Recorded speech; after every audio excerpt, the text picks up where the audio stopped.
ജോമോൻ കാൻഡിക്ക എന്ന് പറയുന്നൊരു ഫോട്ടോഗ്രാഫർ ഉണ്ടെന്നും അയാൾ തൃശ്ശൂർ എന്ന് പറയുന്ന സ്ഥലത്ത് ജീവിച്ചിരിക്കുന്നുണ്ടെന്നും അയാൾ വെഡ്ഡിങ് എടുക്കുന്ന ആളാണെന്നും ഈ ഇയാൾക്ക് ഇതിനെ പറ്റിയിട്ട് അത്യാവശ്യം ധാരണയുണ്ടെന്നും എല്ലാവരെയും അറിയിക്കുന്ന പരിപാടിയാണ് മാർക്കറ്റിംഗ്. അത് നമുക്ക് ഏത് മീഡിയം വെച്ചിട്ട് ചെയ്യണം എന്നുള്ളതാണ് ചോദ്യം. ഓർഗാനിക്കായിട്ടും ചെയ്യാം, അല്ലാതെയും ചെയ്യാം. അപ്പോൾ ഓർഗാനിക്കായിട്ട് നമ്മൾ ചെയ്യുന്നതിനെയാണ് നമ്മൾ പേഴ്സണൽ ബ്രാൻഡിങ് പോലത്തെ പരിപാടികൾ പറയുന്നത്. അപ്പോൾ അതാണ് വളരെ ഇന്നത്തെ കാലഘട്ടത്തിൽ സോഷ്യൽ മീഡിയ ഇത്രയും പീക്കിൽ നിൽക്കുന്ന സമയത്ത് നമുക്ക് ഈസി ആയിട്ട് ചെയ്യാൻ പറ്റുന്നത് അതാണ്. അപ്പോൾ അതിൻ്റെ കുറേ അഡ്വാൻറ്റേജസ് ഉണ്ട്. അതിൻ്റെ ഏറ്റവും വലിയ അഡ്വാൻറ്റേജ് എന്ന് പറഞ്ഞാൽ ഈസിലി നമുക്ക് ട്രസ്റ്റ് ബിൽഡ് ചെയ്യുക എന്നുള്ളതാണ്. ഇപ്പം എൻ്റെ വീഡിയോസ് കാണുന്ന ഒരു ക്ലയൻറ്റ് എൻ്റെ അടുത്ത് വരുമ്പം അവർ സ്വാഭാവികമായിട്ടും എന്നെ ഇഷ്ടപ്പെട്ടിട്ട് വരുന്നതാണ്. ആ എൻക്വയറി അടക്കം എന്നെ ഇഷ്ടപ്പെട്ടിട്ട് വരുന്നതായിരിക്കും. അപ്പോൾ ഞാൻ പറയുന്ന കാര്യങ്ങൾ ഈസിലി കണക്റ്റ് ആവും. മനസ്സിലാവുന്നുണ്ടോ? അതേ സമയത്ത് റാൻഡമായിട്ട് ഒരാളെ ഏതെങ്കിലും ഒരു ആഡ് കണ്ടിട്ട് വരുമ്പോൾ ആരാണ് ഇതിൻ്റെ പിന്നിൽ എന്താണ് സംഭവിക്കണേ എന്നുള്ളതൊന്നും മനസ്സിലാവില്ല. അല്ലെങ്കിൽ പിന്നെ അതേപോലെ വലിയ ബ്രാൻഡായിരിക്കണം. മനസ്സിലായി? അപ്പോൾ ഈ പേഴ്സണൽ ബ്രാൻഡിങ് എന്ന് പറഞ്ഞാൽ ഓൾമോസ്റ്റ് സീറോ കോസ്റ്റിൽ നമുക്ക് ചെയ്യാൻ പറ്റും. ഒരു ഫോൺ ഉണ്ടെങ്കിൽ നമുക്ക് ചെയ്യാൻ പറ്റാവുന്ന കേസുള്ളൂ. അത് മിക്കവാറും ഫോട്ടോഗ്രാഫേഴ്സ് ചെയ്യുന്നുണ്ട്. പക്ഷേ മിക്ക ആളുകളും സംഭവിക്കുന്ന കാര്യം ബിഹൈൻഡ് ദ സീൻ മാത്രമേ ഉണ്ടാവുള്ളൂ. ഫോട്ടോഗ്രാഫറുടെ മുഖം കാണിക്കണം. ഞാൻ പറയുന്നത് മുഖം കാണിക്കണം, വൃത്തിയായിട്ട് കാണിക്കണം. കപ്പിളിനെ കുറച്ച് കാണിച്ചാൽ മതി. നമ്മൾ വൃത്തിയായിട്ട് കാണണം. കാരണം നിങ്ങളാണ് ഇതിന്റെ പിന്നിൽ നിന്ന് നിങ്ങളെ ബ്രാൻഡ് ചെയ്യാൻ ശ്രമിക്കുമ്പോൾ നിങ്ങൾ ഉണ്ടാവണം. ഒരുപാട് പേരാണ് നമുക്ക് വളരെ ഈസിയാണ്. നമുക്ക് ഭയങ്കര എന്റർടൈനിങ് ആയിട്ടും ഈസി ആയിട്ടും ഈ പരിപാടി ചെയ്യാൻ പറ്റും.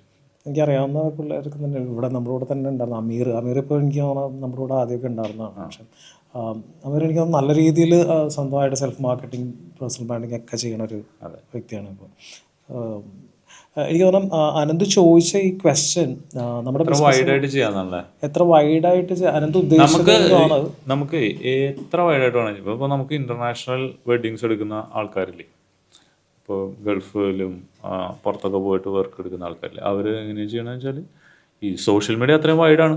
ഇപ്പോൾ മാർക്കറ്റ് ചെയ്യാന്ന് പറയുന്നത് എവിടെ ഇരുന്ന ആൾക്കാർക്കും.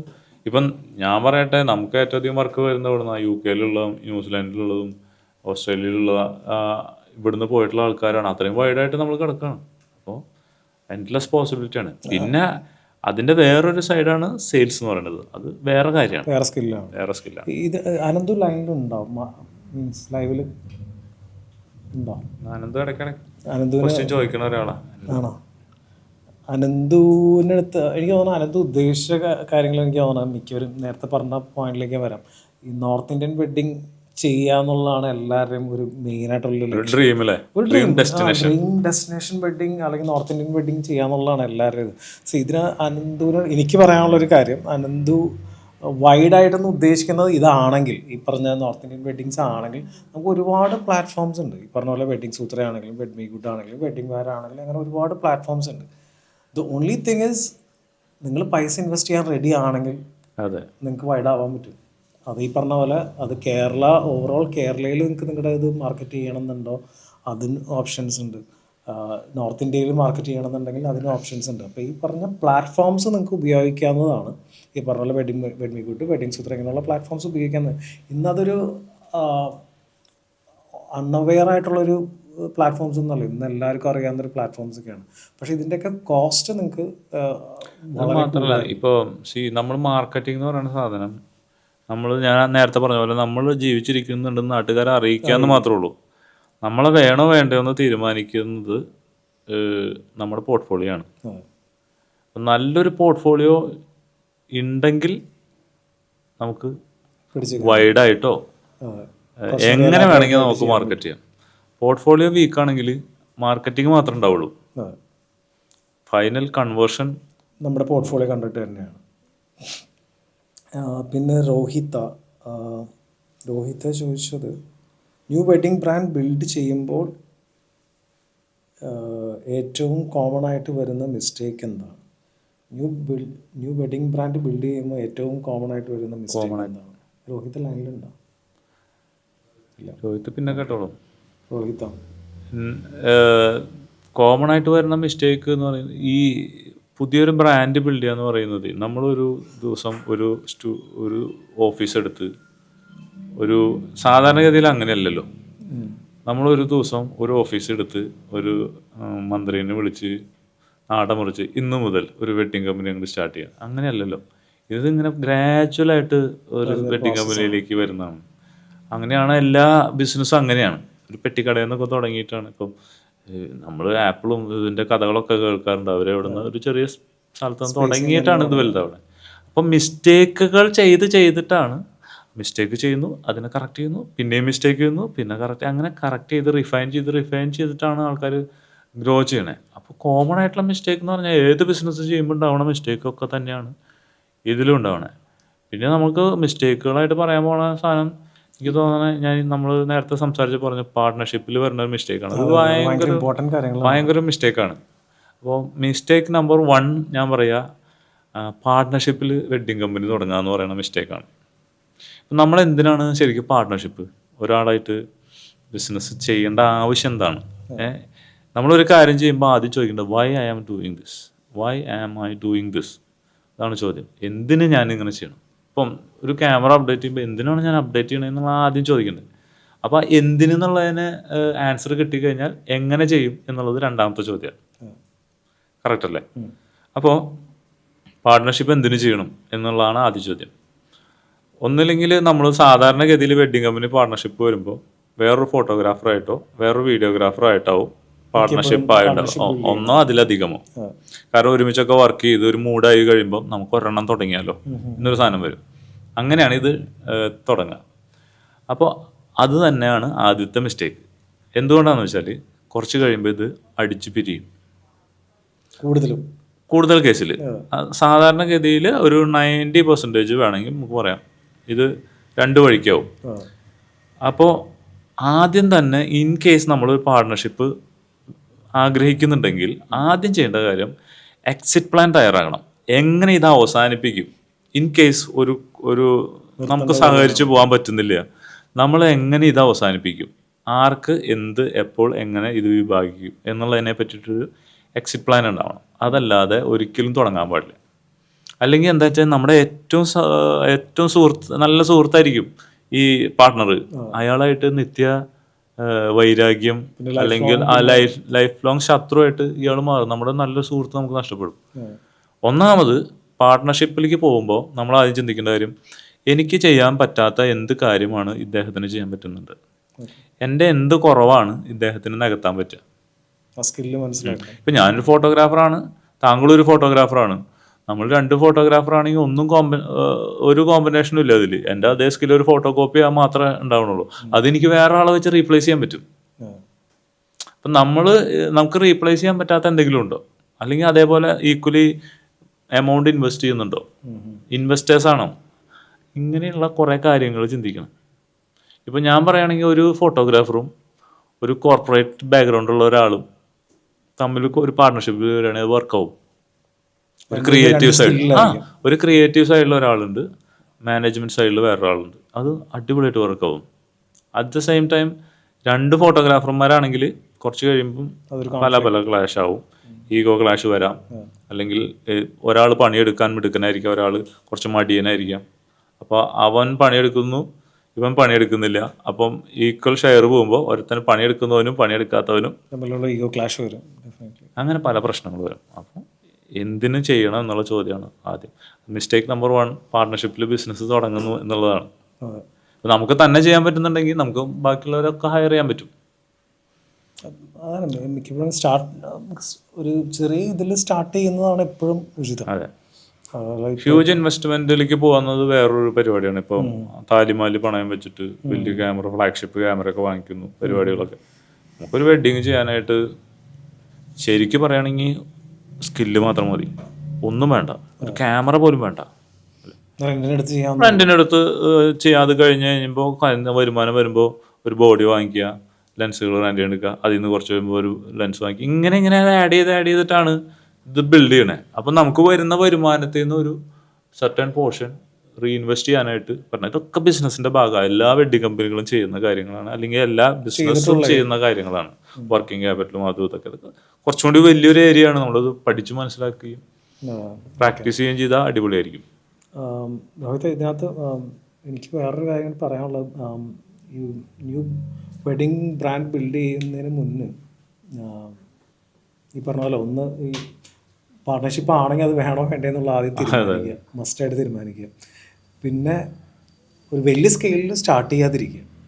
ടു ബി വെരി ഫ്രാങ്ക്, ഈ പറഞ്ഞ പോലെ ലോണോ കാര്യങ്ങളിലേക്കൊക്കെ മാക്സിമം നമുക്ക് ഇൻസ്റ്റൻ്റ് ആയിട്ട് ഒരു ഇപ്പോൾ ഉള്ള പല പേരെടുത്ത വെഡ്ഡിങ് കമ്പനീസിൻ്റെ ഒപ്പം പിടിച്ചു നിൽക്കാൻ വേണ്ടിയിട്ട് നമ്മൾ ഒരുപാട് ഈ ഒരു പെട്ടെന്ന് ഈ ഒരു ബ്രാൻഡിലേക്ക് എത്തണം എന്നൊക്കെ പറഞ്ഞു കഴിഞ്ഞാൽ ഇപ്പം നമ്മുടെ ചുറ്റുവട്ടത്തുള്ള തന്നെ എല്ലാ വെഡ്ഡിങ് കമ്പനീസ് ആണെങ്കിലൊക്കെ കണ്ടാൽ they have A history of almost ഒരു 6-7 years 10 years പ്ലസ് ഉണ്ടാവും. ഒരുവിധം പേര് കേട്ട എല്ലാ വെഡ്ഡിങ് കമ്പനീസ് ഇപ്പോൾ നിങ്ങൾ അറിയാമെന്ന് നോക്കിക്കഴിഞ്ഞാൽ 10+ years ആണ് അവരുടെ ഒരു ഹിസ്റ്ററി നോക്കിക്കഴിഞ്ഞാൽ. അതിന് ശേഷമാണ് അവർ ഈ ഒരു മെജോറിറ്റി സ്ട്രഗ്ലിംഗ് പീരീഡ് ആയിരിക്കും. ഞാൻ അന്വേഷിച്ചു, ഞാനിപ്പോൾ മാർക്കറ്റിൽ മിക്കയിടത്ത് അന്വേഷിച്ചതൊക്കെ പലവരും ഒരു സിസ്റ്റം ബിൽഡ് ചെയ്തത് തന്നെ എനിക്ക് തോന്നുന്നത് 2021, 2022 അല്ലെങ്കിൽ ആ കൊറോണ കഴിഞ്ഞ പിന്നെയൊക്കെയാണ്. അതിക്ക് മുന്നൊക്കെ ആർക്കും ഉണ്ടായിരുന്നില്ല. അപ്പോൾ ലാർജ് ഇൻവെസ്റ്റ്മെൻറ്റ് വെച്ചിട്ട് പെട്ടെന്നൊരു ബ്രാൻഡ് ക്രിയേറ്റ് ചെയ്യാമെന്ന് വിചാരിച്ചാൽ അത് നടക്കുന്ന കേസല്ല. അപ്പോൾ അത് ഈ പറഞ്ഞ പോലെ ഒരു പോയിൻ്റായിട്ട് നോട്ട് ചെയ്യണം. പിന്നെ പിന്നെ എനിക്ക് തോന്നിട്ട് പറയാനുള്ളത് സിസ്റ്റം ബിൽഡ് ചെയ്യാം. എന്താണ് സിസ്റ്റം ബിൽഡിംഗ് എന്നുള്ളത് നമുക്ക് പിന്നെ എപ്പോഴെങ്കിലും വേണമെങ്കിൽ ജോമോൻ്റെ ക്ലാസ്സിലൊക്കെ ഇരിക്കുമ്പോൾ അത് കേട്ട് പഠിക്കാവുന്നതാണ്. സിസ്റ്റം ബിൽഡിംഗ് മസ്റ്റായിട്ട് അറിയേണ്ട ഒരു കാര്യമാണ്. സിസ്റ്റം ബിൽഡ് ചെയ്യാതെ നിങ്ങളൊരു കുറേ സ്റ്റാഫിനെയും വെച്ചിട്ട് പിന്നീട് സിസ്റ്റം ബിൽഡ് ചെയ്യാൻ നിന്ന് കഴിഞ്ഞാൽ അത് വർക്കൗട്ട് ആവില്ല. ആദ്യം സിസ്റ്റം ബിൽഡ് ചെയ്യുക, അതിനകത്തേക്ക് സ്റ്റാഫിനെ റിക്രൂട്ട് ചെയ്യുക. പിന്നെ അടുത്ത ക്വസ്റ്റ്യൻ, ഷൂട്ട് സ്റ്റിക്ക് ഒരു വെഡ്ഡിങ് കമ്പനി അല്ലെങ്കിൽ സ്റ്റുഡിയോയുടെ പേരാണെന്ന് തോന്നുന്നു. ഫോട്ടോഗ്രാഫി നെയിം, സ്വന്തം നെയിം ഇടുന്നതിനെ പറ്റി പറയാമോ? സ്വന്തം പേര് ചില കോമൺ ആയിട്ട് ചോദിക്കുന്ന ഒരു ചോദ്യമാണ്. അതായത് ജോമോൻ ഫോട്ടോഗ്രാഫി എന്ന് പറയുന്നു, കാൻഡി ക്യാം വെഡ്ഡിങ്സ് എന്ന് പറയുന്നു, ഇപ്പം അല്ലെങ്കിൽ യുവർ സ്റ്റോറി എന്ന് പറയുന്നത് ഇതൊരു ബ്രാൻഡാണ് പേര്. അതാണോ അതോ സ്വന്തം പേരിൽ വേണോ എന്നുള്ളതാണ് ചോദ്യം. അതിന് രണ്ടിനും 2 തരത്തിലാണ് അഡ്വാൻറ്റേജും ഡിസഡ്വാൻറ്റേജും. ഈ പ്രധാന പ്രശ്നം എന്ന് വെച്ചാൽ ഇപ്പം എൻ്റെ പേരിൽ തന്നെ ഞാൻ വെഡ്ഡിങ് കമ്പനി തുടങ്ങുകയാണെങ്കിൽ എൻ്റെ ക്ലയൻറ്റ് എക്സ്പെക്ട് ചെയ്യുന്നത് ഞാൻ വരണം എന്നുള്ളതാണ്, അല്ലേ? അപ്പോൾ എനിക്കത് സ്കെയിൽ ചെയ്യാനായിട്ട് കുറച്ച് ലിമിറ്റേഷൻസ് വരും. ഇപ്പോൾ ഒരു ദിവസം 5 വെഡ്ഡിങ് വന്നു കഴിഞ്ഞാൽ എനിക്ക് ഒരു സ്ഥലത്തെ പോകാൻ പറ്റൂ. അപ്പോൾ ചിലപ്പോൾ അതിൽ ക്ലയൻറ്റ് ഡിസപ്പോയിൻറ്റഡ് ആവാം.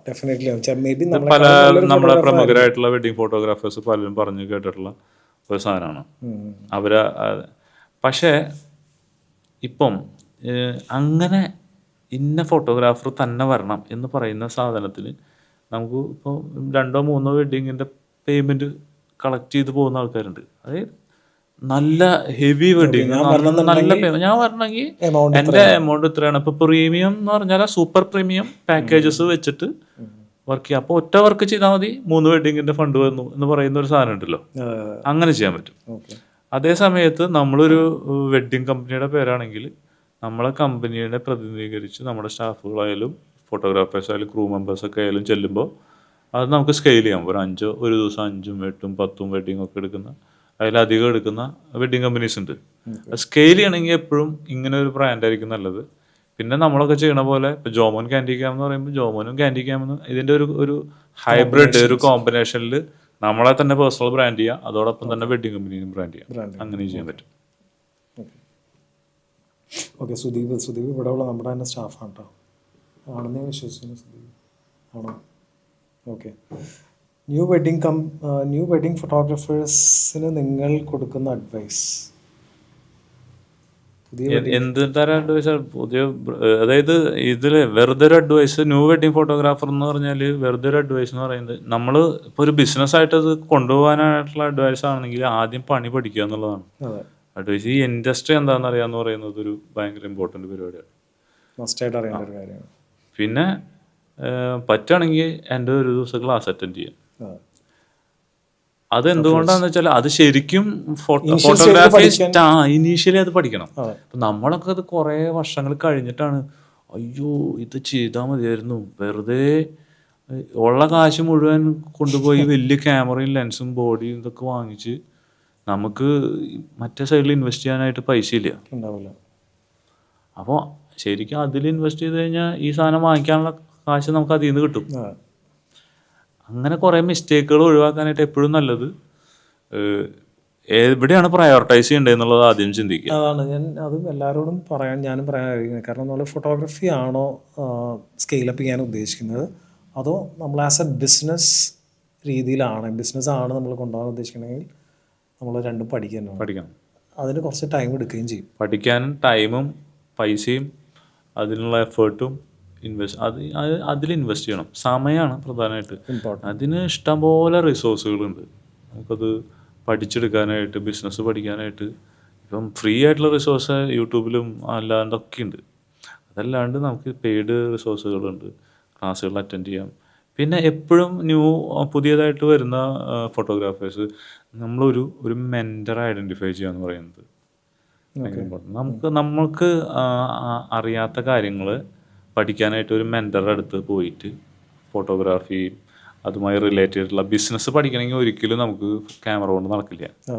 അത് എവിടെയെങ്കിലും ഇപ്പോൾ ഒരു വെഡ്ഡിങ് കമ്പനിയിൽ നമ്മൾ ചുമ്മാ ജോയിൻ ചെയ്യുക, ഒരു 1 ഇയറിലേക്ക് ഒരു അപ്രൻറ്റീസായിട്ട് നമ്മളതിനെന്താ പറയുക, ട്രെയിനിയൊക്കെ ആയിട്ട് ചെല്ലില്ലേ, അതേപോലെ ജോയിൻ ചെയ്യുക. എന്നിട്ട് ആ ഇൻറ്റേൺഷിപ്പിൽ ബിസിനസ്സും അതിൻ്റെ പ്രോസസ്സും എങ്ങനെയാണ് ഇത് വർക്ക് ചെയ്യുന്നതെന്നും ഈ സിസ്റ്റം എങ്ങനെയാണ് വർക്ക് ചെയ്യുന്നതെന്നൊക്കെ പഠിക്കാനായിട്ട് അത് വേണ്ടി വരും. അപ്പോൾ അതാണ് ആദ്യം ചെയ്യേണ്ട കാര്യം. പിന്നെ ഓബ്വിയസ്ലി ക്യാമറ ഉണ്ട്, ഫോട്ടോ എടുത്ത് തുടങ്ങി കഴിഞ്ഞാൽ അത് തന്നെ നമ്മൾ പഠിച്ചോളും. അതിന് ഭയങ്കരമായിട്ട് അത് ഒരു വെഡ്ഡിങ് എടുത്ത ഒരു 3000 ഫോട്ടോ എടുത്തു കഴിഞ്ഞാൽ 3000 ഫോട്ടോ എടുത്ത എക്സ്പീരിയൻസ് ആയി. സോ എക്സ്പീരിയൻസ് ആണ് മസ്റ്റ്. അതെ അതെ. Okay, defender. Okay, is consistency still important during the wedding off season? Off സീസണിലേ അതായത് ഉദ്ദേശിച്ചത് ഇതാവും, ഓഫ് സീസണിലും കൺസിസ്റ്റൻ്റ് ആയിട്ട് ഫോട്ടോ എടുത്തുകൊണ്ടിരിക്കണമെന്നാണെങ്കിൽ അല്ല എന്നുള്ളതാണ് എൻ്റെ. ഓഫ് സീസണിൽ ചെയ്യേണ്ട പരിപാടി ലേണിംഗ് ആണ്. പ്രത്യേകിച്ച് മറ്റുള്ള സ്കില്ലുകൾ ലേൺ ചെയ്യുക എന്ന് പറയുന്നത്. അതോടൊപ്പം തന്നെ ഒബ്വിയസ്ലി നമ്മുടെ ഈ സ്കില്ല് അപ്ഡേറ്റ് ചെയ്യാനും ഷാർപ്പൻ ചെയ്യാനൊക്കെ ആയിട്ടുള്ള പരിപാടികൾ ചെയ്യാൻ പറ്റും. മറ്റുള്ള സ്കില്ലുകൾ എന്ന് പറയുമ്പം ഇപ്പം എൻ്റെ ഒരു ഏരിയ ഈ സെയിൽസ് മാർക്കറ്റിംഗ് ആയതുകൊണ്ട് ആ ഏരിയയിൽ വർക്കൗട്ട് ചെയ്യാം മാക്സിമം. ലാംഗ്വേജ് സ്കില്ല് അതിൽ വർക്ക് ചെയ്യാം. ഇനി അതല്ലാതെ അഡീഷണൽ സ്കില്ല് പഠിക്കണം. ഇപ്പോൾ ഒരു വീഡിയോ എഡിറ്റിങ്ങോ ഫോട്ടോ റീടച്ചിങ്ങോ അല്ലെങ്കിൽ കളർ ഗ്രേഡിങ്ങോ അങ്ങനത്തെ സ്കില്ലുകൾ റിലേറ്റ് ചെയ്തുള്ള സ്കില്ലുകൾ പഠിക്കണമെങ്കിൽ അത് പഠിക്കാം. അപ്പോൾ ഇങ്ങനെ കുറേ സ്കില്ലുകൾ ഇതിനെ ഒരു ക്യാമറയുമായിട്ട് കണക്ട് ചെയ്തിട്ട് കുറേ സ്കില്ലുകളുണ്ട്, നമുക്ക് പഠിക്കാൻ പറ്റും. അപ്പോൾ എത്ര സ്കില്ല് നമ്മൾ പഠിക്കുന്നോ അത്രയും റവന്യൂ ജനറേറ്റ് ചെയ്യാൻ പറ്റും. ഞാനൊരു ഉദാഹരണം പറയാം. കോവിഡിൻ്റെ സമയത്ത് കുറേ പേര് തകർന്ന് തരിപ്പണായി പോയിട്ടുണ്ട്. ഈ മേഖലയിൽ ഉണ്ടായിരുന്ന പലരെയും അപ്രത്യക്ഷമായിപ്പോയി കോവിഡിൻ്റെ സമയത്ത്. ശരിക്കും കോവിഡിൻ്റെ ടൈമിലാണ് ഞാൻ ശരിക്കും ട്രാൻസ്ഫോം ആയത്. ഇപ്പോൾ ഈ കാണുന്ന ഞാനായത് കോവിഡിൻ്റെ ടൈമിലാണ്. ആ ഒരു സമയത്ത് കുറേ പേര് യൂട്ടിലൈസ് ചെയ്യാൻ മാത്രമല്ല, ഞാനത് ലേണിങ്ങിൽ ഒത്തിരി പരിപാടി ചെയ്തു. അപ്പം എല്ലാവരും ക്യാമറയും കൊണ്ട് വെറുതെ അങ്ങോട്ടും ഇങ്ങോട്ടൊക്കെ നടക്കുന്ന സമയത്തായാലും അല്ല ചിലരൊക്കെ അത് യൂസ് ചെയ്തിട്ടുണ്ട് കേട്ടോ, ഞാനില്ലാന്ന് പറയണില്ല. അപ്പോൾ സൂം എന്ന് പറയുന്ന പ്ലാറ്റ്ഫോമും അപ്പോഴാണ് പെട്ടെന്ന് എമർജ് ചെയ്ത് വന്നത്, സൂം. അപ്പോൾ വീഡിയോ കോൺഫറൻസ് ആയി, ലൈവ് ക്ലാസ്സുകളായി. അപ്പം നമ്മൾ എത്ര ക്വിക്കായിട്ട് ആ സാധനം പഠിച്ചെടുത്ത് ഇപ്പോഴും ഞാൻ വർഷത്തിലൊരിക്കലും ആനുവൽ ബോഡി വർക്കിന് തന്നെ വിളിക്കും. നമ്മളെല്ലാം കൊണ്ടുവച്ചു, സൂം, ക്യാമറ, സൗണ്ട് തുടങ്ങി സകല സാധനങ്ങളും TV അടക്കം കൊണ്ടുവച്ചിട്ട് നമ്മളൊരു ജനറൽ ബോഡി ഉണ്ട്, ആനുവൽ ജനറൽ ബോഡി. അത് നമ്മൾ കണ്ടക്ട് ചെയ്ത് കൊടുക്കുക. 3 മണിക്കൂറത്തെ പരിപാടി, ഒരു എമൗണ്ട് നമ്മൾ മേടിച്ച് പോരണം. അന്ന് പഠിച്ച സ്കില്ലാണ് ഇപ്പോഴും അത് നമ്മൾ വരുമാനമായി. അപ്പോൾ നമ്മളൊരു സ്കില്ല് പഠിച്ചു എന്ന് പറഞ്ഞാൽ അതിൻ്റെ അർത്ഥം അതിൽ നിന്നിങ്ങനെ കുറേശ്ശെ ഇങ്ങനെ കുറേ സ്കില്ലുകളാകുമ്പോൾ ക്ലാസ് എടുക്കുന്ന ഒരു സ്കില്ല്, കമ്മ്യൂണിക്കേഷൻ സ്കില്ല് പഠിക്കുമ്പോൾ എനിക്ക് വേറൊരു അഡീഷണൽ വരുമാനമുണ്ട്. എല്ലാവരും ചോദിക്കും ഇൻസ്റ്റാഗ്രാമിൽ നിന്ന് വരുമാനം ഉണ്ടോ എന്ന് ചോദിച്ചു. അത് ഭയങ്കര ക്യൂരിയസ് ആയിട്ടുള്ള ക്വസ്റ്റ്യൻ. ഇൻസ്റ്റാഗ്രാമിൽ നിന്ന് ഇത്രയൊന്നുമില്ല, അത്രേ ഉള്ളൂ. പക്ഷെ അതിൽ നിന്ന് വരുമാനം ഇല്ല, ഒന്നുമില്ല. ഇൻസ്റ്റാഗ്രാം ഒരു 10 പൈസ നമുക്ക് തരില്ല. പക്ഷെ നമുക്ക് വേറെ സൈഡിൽ കൂടെ ഇതുമായി കണക്ട് ചെയ്തിട്ടുള്ള കുറേ ഓപ്പർച്യൂണിറ്റീസ് വരും. സ്കില്ലുകൾ മാക്സിമം പഠിക്കുക എന്നുള്ള ഒരു സാധനം. പിന്നെ വേറെ കാര്യങ്ങളുണ്ട്. ഓഫ് സീസൺ എന്നുള്ളത് നമുക്ക് പ്രത്യേകിച്ച് മലയാളികൾ എനിക്ക് തോന്നിയിട്ടുള്ള കാര്യങ്ങളാണ്. മലയാളികൾക്ക് ശരിക്കും പറഞ്ഞാൽ ഓഫ് സീസൺ ഇല്ലാതെയും ഇരിക്കാൻ പറ്റും. കാരണം നമുക്ക് പുറത്ത് പോയി വർക്ക് എടുക്കാൻ പറ്റും. തമിഴ്നാട്ടിലും തമിഴ്നാട് പോവാം, ഹൈദരാബാദ് പോവാം, ചെന്നൈ പോവാം, ബാംഗ്ലൂർ പോവാം, മറ്റുള്ള സ്ഥലങ്ങളിലുള്ള ഒരു ആൾക്കാർക്കും എനിക്ക് തോന്നുന്നില്ല ഇവിടെ വന്നിട്ട് വർക്ക് എടുക്കാൻ പറ്റും മറ്റുള്ള സ്റ്റേറ്റുകളിലെ. കാരണം അത്രയും കാലിബറുള്ള ഫോട്ടോഗ്രാഫേഴ്സ് അവിടെ ഇവിടെ എനിക്ക് തോന്നുന്നത് ഇന്ത്യയിൽ ഇത്രയും കാലിബറുള്ള, അതായത് മാസമായിട്ട് ഇപ്പം ഡൽഹിയിൽ പോയാലും ബോംബെയിൽ പോയാലും ഒക്കെ ഹെവി ഫോട്ടോഗ്രാഫേഴ്സ് ഉണ്ട്, പക്ഷെ അത് കുറവാ. ഞാൻ കഴിഞ്ഞ ഒരു വർക്കിന് ബീഹാറിൽ പോയിട്ട് ഒരു വർക്ക് എടുക്കാനായിട്ട് ഇവിടുന്ന് ബീഹാറിൽ പോയി. അപ്പോൾ അവിടെ ചെല്ലുമ്പോൾ അവിടെ ഫോട്ടോഗ്രാഫേഴ്സ് അവിടെ ഇവിടുന്ന് ഷെഫിനെ വരെ കൊണ്ടുപോയിക്കുക ബിരിയാണി ഫുഡ് വയ്ക്കാനായിട്ട്. ഒരു മലയാളിയുടെ വെഡിങ് പരിപാടിയാണ് നടക്കണേ. അപ്പോൾ നമ്മൾ നോക്കുമ്പോൾ ബാക്കിയുള്ള സ്ഥലങ്ങൾ നമ്മുടെ ഇവിടെ ഒരു 10 പേരെടുത്ത് കഴിഞ്ഞാൽ 10 പേരും അടിപൊളിയാണ്. അവിടെ 10 പേരെടുത്ത് കഴിഞ്ഞാൽ 1000 പേരെടുത്ത് അതിൽ നിന്ന് 1-2 ഉണ്ടാവുള്ളൂ. ഒരു പോഡ്കാസ്റ്റിൽ ജീസോൺ പറഞ്ഞ പോലെ നമ്മുടെ ആൾക്കാർ വളരെ ലിമിറ്റഡ് റിസോഴ്സ് വെച്ചിട്ട് മാജിക് ഉണ്ടാക്കുന്ന ഒരാൾക്കാരാണ്. അപ്പം ഈ പറഞ്ഞ ഓഫ് സീസൺ എന്നുള്ള സംഭവം വേണമെന്നുണ്ടെങ്കിൽ ഈ പറഞ്ഞ പോലെ ആൾക്ക് വേണമെന്നുണ്ടെങ്കിൽ അത് യൂട്ടിലൈസ് ചെയ്യാൻ പറ്റും. പക്ഷേ നല്ല സ്കില്ലും നല്ല പൊട്ടൻഷ്യലും ഉണ്ടെങ്കിൽ നമുക്ക് ശരിക്കും പറഞ്ഞാൽ മലയാളികൾക്ക് ഓഫ് സീസൺ ഇല്ല കേട്ടോ. നമുക്ക് എവിടെ വേണമെങ്കിലും പോയി വർക്ക് എടുക്കാം. ഇയർലി 365 ഡേയ്സ് ആണെങ്കിൽ അറ്റ്ലീസ്റ്റ് 300 ഡേയ്സ് അല്ലെങ്കിൽ 250 ഡേയ്സും നമുക്ക് സീസണാണ്. അതങ്ങനെ തിരിക്കാൻ പറ്റും. ഞാനും പണ്ട് ഞാൻ യൂട്യൂബിൽ നിന്നാണ് മെജോറിറ്റി ഈ ഫോട്ടോഗ്രാഫി റിലേറ്റഡ് നോളജ് എനിക്ക് കിട്ടുന്നത്. ദുബായിൽ വെറുതെ ഇരിക്കുന്ന സമയത്ത് ഇതിങ്ങനെ കണ്ട് ഇങ്ങനത്തെ കണ്ടന്റ് കണ്ടിട്ടാണ് ഞാൻ. അപ്പം ഞാൻ നോക്കുമ്പോൾ എൻ്റെ ഒരു ധാരണ എന്താണെന്ന് വെച്ചാൽ ഈ ഇംഗ്ലീഷുകാർ ഇവന്മാരൊക്കെ പുലികളാണ്, ഇവന്മാരൊന്നും അടുത്ത് നമുക്ക് എത്താൻ പറ്റില്ല എന്നുള്ള ഒരു സാധനമാണ് എൻ്റെ മനസ്സിലുണ്ടായിരുന്നത്. കാരണം അത്രയും ഇവന്മാർ ഭയങ്കര സംഭവമാണ്. പക്ഷേ ഇൻഡസ്ട്രിയിൽ നമ്മൾ വന്ന് ഇത് കഴിഞ്ഞ് കഴിഞ്ഞപ്പോഴാണ് മനസ്സിലായത് അവിടെ ലിമിറ്റഡ് ആയിട്ടുള്ള ഫോട്ടോഗ്രാഫേഴ്സ് ഹെവി ഉണ്ട്. പക്ഷെ അവിടുന്ന് ഇപ്പം നമ്മുടെ ഇവിടുന്ന് പോയിട്ടുള്ള ആൾക്കാർ അവിടെ എടുത്തിട്ടുള്ള ഫോട്ടോഗ്രാഫർമാരെ വെച്ചിട്ടുള്ള എൻഗേജ്മെൻറ്റ് ഷൂട്ട് ഇങ്ങനത്തെ സാധനങ്ങളൊക്കെ നമ്മൾ ഫോട്ടോസ് കാണുമ്പോൾ നമ്മൾ വൻ ദുരന്താണ് ഇവന്മാരെന്നുള്ളത് നമുക്ക് മനസ്സിലാവുക അപ്പോഴാണ്. അപ്പം നമ്മുടെ ഇവിടുത്തെ പുലികൾ കാലിബർ നമുക്ക് മനസ്സിലാവണമെങ്കിൽ അവർ ഇതുമായിട്ട് കമ്പയർ ചെയ്ത് നോക്കണം. ഇവന്മാരൊന്നുമല്ല എന്ന് നമുക്ക് തോന്നും. മനസ്സിലുണ്ട്. അപ്പം നമ്മളെ തന്നെ ശരിക്കും ഒന്ന് നമ്മൾ അത്ര പോരാന്നുള്ളൊരു സാധനം എവിടെയോ കിടക്കുന്നുണ്ട്. പക്ഷെ അങ്ങനെയല്ല, ശരിക്കും കിഡുവാണ്, കിഡിലാണ്, കിഡിലോസ്കിയാണ്. ഓക്കെ. സോ ഒരു ക്വസ്റ്റ്യനോട് ചോദിക്കാനുള്ളത്, ഷൂട്ട് സ്റ്റിക്ക്. ഓക്കെ, പുതിയ ഗാഡ്ജറ്റ് അപ്ഡേറ്റ് ചെയ്യുമ്പോൾ എന്തൊക്കെ നോക്കണം? കാശുണ്ടോ നോക്കണം. അതെ, പുതിയ ഗാഡ്ജറ്റ് അപ്ഡേറ്റ് ചെയ്യുമ്പോൾ ആദ്യം തന്നെ ബാങ്കിൽ എത്ര രൂപ ബാലൻസ് ഉണ്ടെന്ന് നോക്കണം. അത് വേറെ എന്തെങ്കിലും ആവശ്യങ്ങൾക്ക് വെച്ചിട്ടുള്ളതാണോ നോക്കണം. അപ്പം നമ്മൾ ഈ ഫൈനാൻസ് സൈഡ് പഠിക്കുമ്പോഴേ ഗുഡ് ഡെറ്റും ഉണ്ട്, ബാഡ് ഡെറ്റും ഉണ്ട്. നല്ല കടങ്ങളും മോശം കടങ്ങളും ഉണ്ട്. എപ്പോഴും ഒരു പ്രൊഡക്റ്റീവായിട്ടുള്ള ഒരു കാര്യത്തിന് വേണ്ടിയിട്ട് നമ്മളൊരു കടം അല്ലെങ്കിൽ ഒരു ലോൺ എടുക്കുമ്പോൾ അത് ഗുഡ് ഡെറ്റിൽ വരും. അത് നമ്മൾ പൈസ ഇങ്ങോട്ട് കൊണ്ടുവരുന്ന ഒരു സാധനമാണ്. നമുക്ക് പൈസ കൊണ്ടുവരുന്ന ഒരു കടമാണെങ്കിൽ ഓക്കെയാണ്. ഒരു കാറ് മേടിക്കുന്നു, വീടിൻ്റെ മുറ്റത്തിട്ട് കഴിഞ്ഞാൽ ഒരു പൈസയും വരാൻ പോകുന്നില്ല. ആ സമയത്ത് ഞാനൊരു ഫോട്ടോഗ്രാഫറാണ്, എൻ്റെ വർക്കിന് അത് ഹെൽപ്പ് ചെയ്യുന്നുണ്ട്. എനിക്ക് കുറച്ചും കൂടി ലോങ് ഒക്കെ പോയി വർക്ക് എടുക്കാനായിട്ട് എന്നെ ഹെൽപ്പ് ചെയ്യുമ്പോൾ അത് കാർ ലോൺ ഗുഡ് ഡെറ്റാണ്. മനസ്സിലായ ആ ഡിഫറൻസ്? അതേപോലെ തന്നെ ക്യാമറയിൽ ഇൻവെസ്റ്റ് ചെയ്യുമ്പോഴും അതിൽ നിന്ന് നമുക്ക് ഇങ്ങോട്ട് പൈസ വരുന്നുണ്ടെങ്കിൽ ഓക്കെയാണ്. അത് മോശമായിട്ടുള്ളൊരു കാര്യമായിട്ട് ഞാൻ വിചാരിക്കുന്നില്ല. അപ്പോൾ ലോൺ ഇടാതെ ഒക്കെ ക്യാമറ വാങ്ങിക്കാം. ആദ്യം നോക്കേണ്ടത് ഇപ്പോൾ ഉള്ള ഗാഡ്ജറ്റിൽ ഇപ്പോൾ നമ്മൾ ഉപയോഗിക്കുന്ന ക്യാമറ നമുക്ക് മതിയാകുന്നില്ല എന്നൊരു പൊസിഷൻ വന്നിട്ടുണ്ടോ. ഒരു നല്ല ക്യാമറ ഉണ്ടെങ്കിൽ കുറച്ചുകൂടി ബെറ്ററായിട്ട് എനിക്ക് ഫോട്ടോസ് എടുക്കാൻ പറ്റും, അല്ലെങ്കിൽ എനിക്ക് ഈ ഒരു ലെൻസും കൂടി ആഡ് ചെയ്ത് കഴിഞ്ഞാൽ എനിക്ക് കുറച്ചുകൂടി എൻ്റെ ഫോട്ടോഗ്രാഫി ബെറ്റർ ആവും എന്നൊരു ഫീല് അടിക്കുന്ന ഒരു സമയത്ത് ആണ് ഇനീഷ്യലി നമ്മുടെ അപ്ഡേഷനെ പറ്റിയിട്ട് ചിന്തിക്കേണ്ടത്.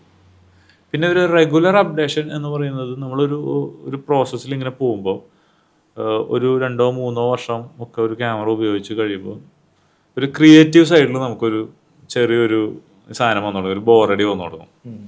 അപ്പം നമുക്ക് നമ്മുടെ കയ്യിൽ ഫണ്ട് അതിനു വേണ്ടി ഈ 3 വർഷം കൊണ്ട് ചെറിയൊരു ഫണ്ട് അതിന് വേണ്ടിയിട്ട് സെറ്റ് ചെയ്ത് വയ്ക്കുക. അടുത്ത ക്യാമറ ഇത് കൊടുത്തിട്ടോ ഒക്കെ ആയിട്ട് അപ്ഡേറ്റ് ചെയ്യും.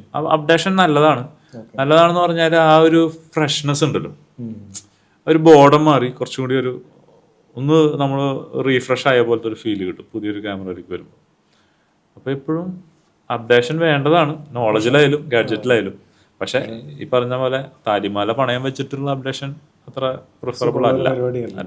പിന്നെ ഈ ഇറങ്ങുന്ന അപ്ഡേഷൻസിന്റെ പിന്നാലെ പോവാതെ മാക്സിമം നമ്മുടെ കയ്യിലുള്ള ഒരു ഗാഡ്ജറ്റ്സ് ആണെങ്കിൽ അതിന് മാക്സിമം യൂട്ടിലൈസ് ചെയ്യാൻ പറ്റുമോ എന്ന് നോക്കുക. കാരണം ഇത് ഓരോ തവണ ഓരോ ക്യാമറാസ് പുതിയത് അപ്ഡേഷൻ വരുമ്പോൾ അതിന്റെ പിന്നാലെ ഓടാതിരിക്കുക എന്നുള്ളതാണ് എനിക്ക് പറയാനുള്ളൊരു കാര്യം. ഞാൻ പറയുകയാണെങ്കിൽ ഒരു ഫ്ലാഗ്ഷിപ്പ് ഒക്കെ ആണെങ്കിൽ ഒരു 5 വർഷം പ്ലസ് നമുക്ക് യൂസ് ചെയ്യാൻ പറ്റും. 5 വർഷം പോലും ഇവിടെ ആരും ഉപയോഗിക്കണ്ട. വേറെ അതിന്റെ കാരണം എന്താ വെച്ചാൽ അത്രയധികം സാധനങ്ങൾ വന്നുകൊണ്ടിരിക്കും. പിന്നെ ഇവർക്ക് ഇതൊക്കെ വിൽക്കണല്ലോ. ഓരോ കമ്പനി ക്യാമറ ഇറക്കുമ്പോൾ അവർക്ക് ഇതൊക്കെ വിൽക്കണമെങ്കിൽ എനിക്ക് തോന്നുന്നത് ഏറ്റവും അധികം ക്യാമറ വിൽക്കുന്നത് കേരളത്തിലായിരിക്കും, പുതിയ ക്യാമറകൾ വിൽക്കുന്നത്.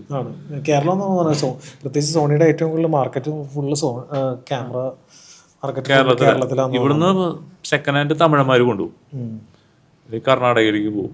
അവർ സെക്കൻഡ് ഹാൻഡൊക്കെ വെച്ചിട്ട് അടിച്ച് അവർ പൈസയൊക്കെ മാറ്റും. പുതിയ പുതിയ സാധനങ്ങൾ വരുമ്പോൾ നമ്മളത് വാങ്ങിക്കണം. നമുക്ക് ഇപ്രാവശ്യം സോണി M5 എടുത്തേക്കുന്ന പുതിയ ആൾക്കാരുണ്ടെങ്കിൽ കമന്റ് ഇട്ടാൽ ഞാൻ എടുത്തിട്ടുണ്ട്, എൻ്റെ കമന്റ് അതിൽ. അതിന്റെ ഒരു റിസൾട്ടും കൂടി പറയുകയാണെങ്കിൽ കൊള്ളാട്ടോ. കാരണം ഉപയോഗിച്ചിട്ടുള്ള M5 ആരെങ്കിലൊക്കെ ഉപയോഗിച്ച് എന്ത് തോന്നി എന്ന് പറയാം, ജെന്യൂൻ ആയിട്ടുള്ളത് പറയാം. കാരണം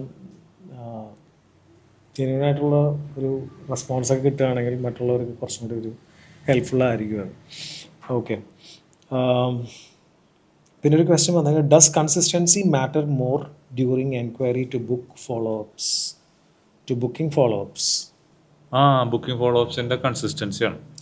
ഫോളോ അപ്പ് എന്ന് പറയുന്ന ഒരു സെയിൽസിലേക്ക് വരുന്ന സെയിൽസിലാണ്. ഫോളോ അപ്പ് എന്ന് പറയുന്നത് ഒരു ഏരിയ ആണ്, ഒരു കുറച്ച് വലിയൊരു ഏരിയ ആണ്. നമ്മൾ പഠിക്കേണ്ട ഒരു വലിയ ഏരിയ ആണ്.